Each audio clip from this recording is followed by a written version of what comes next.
Oke, halo Dulur. Selamat datang di My The United, channel fans MU paling netral. Menang dipuji, kalah dibully. Asik. Aku sih lucu karo kata-kataku dewe, Ci.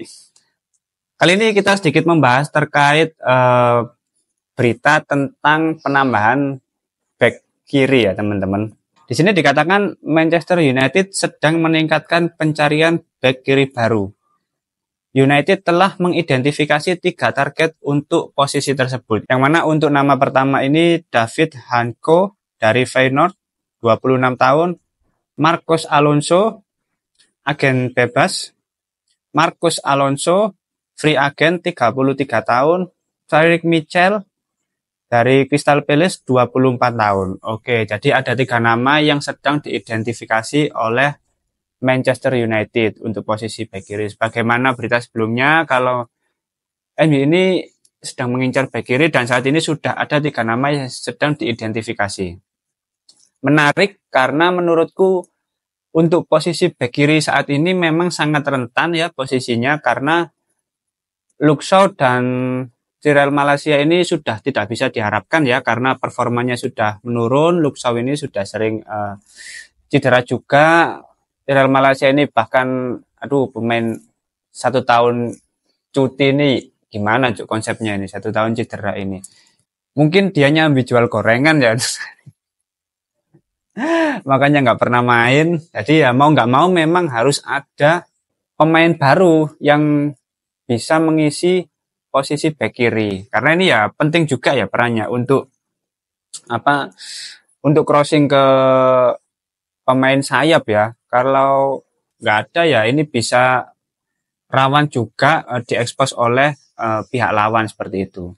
Dari 3 nama ini kan sebetulnya untuk Marcos Alonso ini sempat jadi rumor juga di musim sebelumnya ketika tidak ada pemain yang bisa mengisi back kiri karena Cyril Malaysia cedera, Luke Shaw cedera. Akhirnya MU memutuskan untuk melakukan pinjaman Sergio Reguilon, yang mana itu bagus juga sih menurutku. Spiritnya untuk membela MU ini sangat besar, loyalitasnya terhadap klub. Cuman sayang setengah musim berjalan tidak diperpanjang masa peminjamannya karena dari tim medis bilangnya Luke Shaw sudah bisa bermain.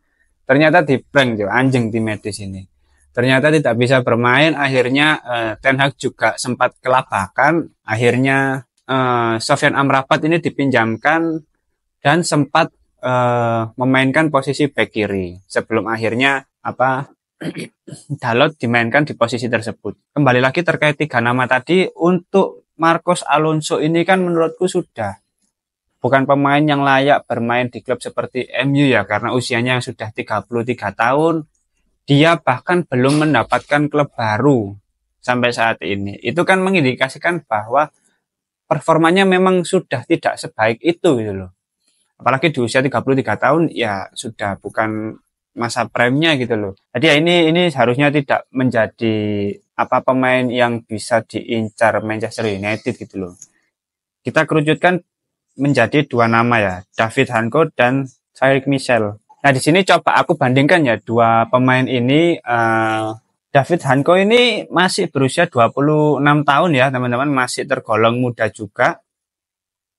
Bermain di klub Feyenoord di Eredivisie, Liga Belanda tentunya. Melihat dari atribut kedua pemain ini, untuk David ini lebih diunggulkan ya dari segala posisi, bahkan untuk sisi pertahanannya di angka 74 dan untuk taktiknya 65. Ini menandakan bahwa dia secara taktik juga bisa memahami ya, dan sisi pertahanannya cukup kuat, sangat jauh dibandingkan dengan Tyrick. Jadi ya ini bisa menjadi solusi yang bagus ya untuk mengisi back kiri Manchester United.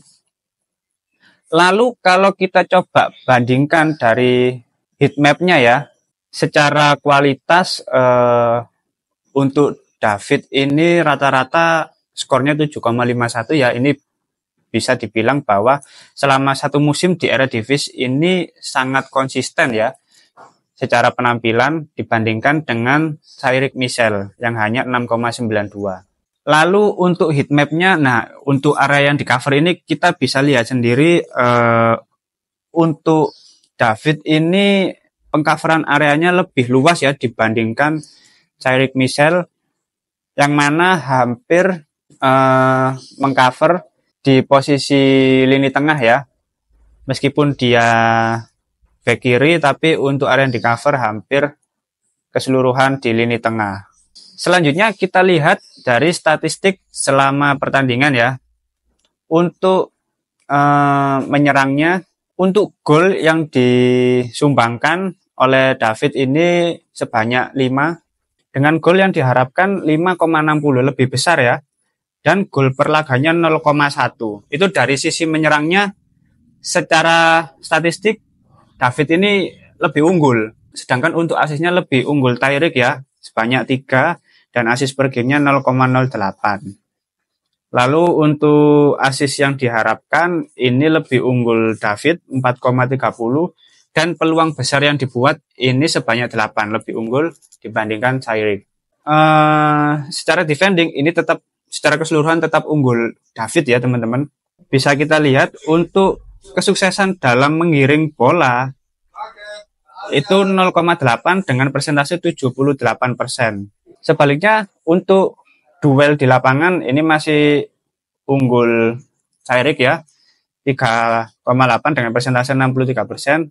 Namun untuk duel udara tetap dimenangkan oleh David secara secara penampilan, konsistensi, area yang di cover dan secara statistik ini tetap David Hanko yang unggul dibandingkan Tyreek Mitchell.